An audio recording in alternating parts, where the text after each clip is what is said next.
ভাই কাম সারছে রে ভাই, কাম সারছে। ঘটনা একটা ঘটে গেছে কুমিল্লার এক কৃতি সন্তান বাঘের বাচ্চা হাসনাত আবদুল্লাহ এক খেজুরকে কেন্দ্র কইরা মিডিয়ার জগতে তুরপার করে দিছে। আমার 14 গোষ্ঠীও এই খবর জানে না যে সরকারি ভান্ডার থেকে খেজুর আসে। কি একটা আছে যখন এই যতগুলো এমপি মন্ত্রী আছে সবার ঘুম হারাম করে দিছে। হ্যাঁ হ্যাঁ, তার কী দরকার ছিল এই সত্য কথাটা বলার? এখন তো সব এমপি মন্ত্রী ঘুম হারাম।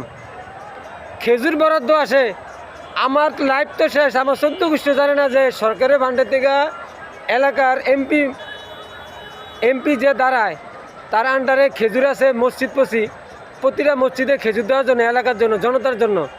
এই খেজুরগুলো খায়ালায় তারা কি নিমক হারাম। হাসনাত আবদুল্লাহ মুখ খুলে দিছে, প্রকাশ করে দিছে সব এমপিকে মন্ত্রীকে ঘুম হারাম। কামটা করছে কি ভাই? কি দরকার ছিল আপনি বলেন? কি দরকার ছিল? অন্য অন্য এমপি মন্ত্রীরা তো টাকা দিয়া পাশ হয়েছে, হ্যাঁ তার কোনো টাকা লাগে না। হ্যাঁ এমপি হয়েছে বিনা টাকায়, তোর টাকা দরকার নেই, অন্য তোর টাকার দরকার আছে। কামটা করছে কি ভাই কন তো? হ্যাঁ এটা মিডিয়ার এখন ফেসবুক তুলপার হয়ে দিতেছে।